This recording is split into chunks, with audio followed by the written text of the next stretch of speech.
ভাইয়া ভাইয়া, তোমরা কোনে যাচ্ছ? আমরা এই মাঠের দিকে যাচ্ছিলাম। আর তুই কোথায় থাকিস? তোকে তো দেখাই যায় না। নানিদের বাসায় শীতের পিঠা খেতে গেছিলাম। ইরফান, তোকে না একটু আগে বললাম আর কিছুদিন পরেই তো 31 নাইট। পিকনিক করবি না নাকি এবার? আব্বু তো রাত করে বাসার বাইরে থাকতে দেবে না। আমারও তো মন চাই সবার মতো বাজি ফুটাই, পিকনিক করি। কি করব বল? ইরফান, একটা কাজ করলে কেমন হয়? সবাই তো সারা রাত জেগে পিকনিক করে, আমরা নাই সন্ধ্যা পর্যন্ত পিকনিক করব। ভাইয়া, বিকেলে পিকনিক করলে কি মজা হবে না? আরে পাগল, নাই মামার থেকে তো কানা মামা ভালো। আমরা বিকেলে বাজি ফুটাবো, পিকনিক করব, আর রাত্রে বড় ভাইরা বাজি ফোটাবে, সেগুলো না হয় বাসায় বসে বসে দেখবো। এরিফা, চল না করি। কিন্তু কি দিয়ে পিকনিক করবি? ভাইয়া, পোলট্রির গোস্ত আর খিচুড়ি দিয়ে করলে কেমন হয়? কিন্তু আমার কাছে তো টাকা নেই, আর বাবাও তো টাকা দেবে না। তাহলে কিভাবে করব? একবার না হয় বলেই দেখ। আমার তো আব্বু নেই। দাদুর কাছে বললে কি দাদু পিকনিক করার টাকা দেবেন? তাহলে চল আমরা ডিম দিয়ে পিকনিক করি। আচ্ছা, তাহলে আমি বাসায় বলে দেখি বাবা কি বলে। আচ্ছা, তাহলে তোমরা যাও। চল ভাই। চল। আচ্ছা, এখন আমি বাড়ি যাই। বাড়ি যে দাদুর কাছে বলে দেখি দাদু পিকনিক করার জন্য টাকা দেয় নাকি। দাদু দেও, আমি একটা বিচেলি কেটে দিচ্ছি। কিরে, আজ সূর্য কোন দিকে উঠেছে? তোর একেবারে খুঁজে পাওয়া যায় না।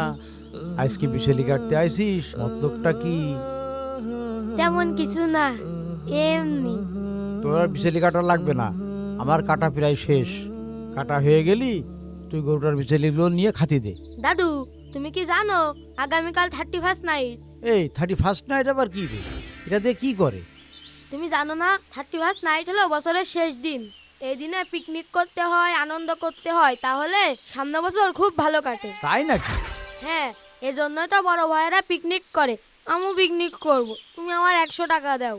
ও, এতক্ষণ পরে বুঝলাম তুই গরুর বিশালি কাটতে কেন আইসিস।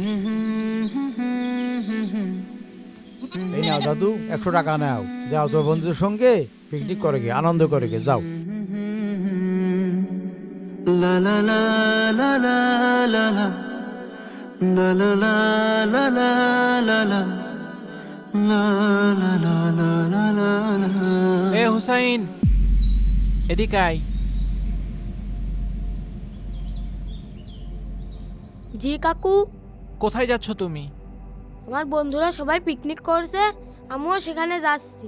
এর দেখেন, দাদু আমার 100 টাকা দিয়েছে। তুমি কি জানো এই 31 নাইট কারা উদযাপন করে? সবাই তো করে। কই সবাই করে? তুমি আমাকে কখনো উদযাপন করতে দেখছো? না। আচ্ছা বলো তো, এটা কি আমাদের ধর্মীয় উৎসব? না।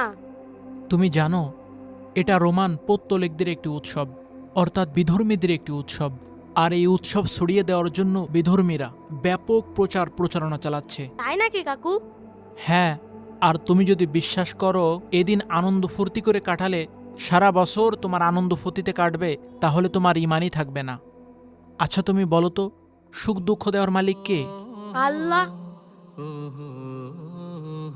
আল্লাহ যদি এবছর তোমার কষ্টের পরীক্ষা নেন, তাহলে পিকনিক করলে সারা বছর তুমি আনন্দে থাকবে কিভাবে?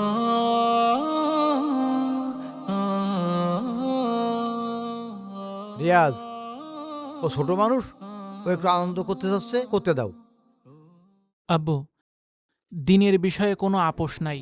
এখন থেকে দিন সম্পর্কে বাচ্চাদেরকে জ্ঞান শেখানো উচিত। শোনো বাবা, 31 নাইট পালন করলে সারা বছর সুখে থাকবা, এ ভাবনাটা সম্পূর্ণ ভুল এবং সম্পূর্ণ ইসলাম বিরোধী কাজ এখানে করা হয়। কাকু, ইসলাম বিরোধী কাজ কি? শোনো, এই দিনটা পালন করার অনুমতি ইসলাম দেয় না। এটা আমাদের ধর্মীয় ইসলামিক অনুষ্ঠান না।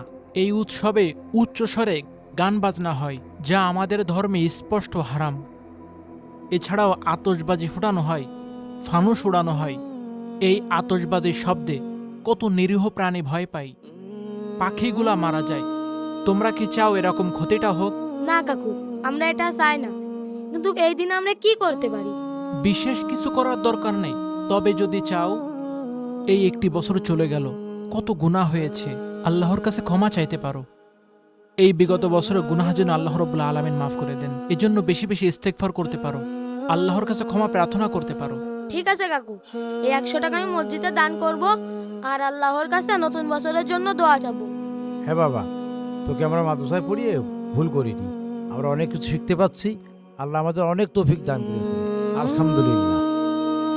আসুন আমরা 31st নাইট ইসলাম বিরোধী এই উৎসব পালন করা থেকে বিরত থাকি। আল্লাহ রাব্বুল আলামিন আমাদের সকলকে এই উৎসব পালন করা থেকে বিরত থাকার তৌফিক দান করুক।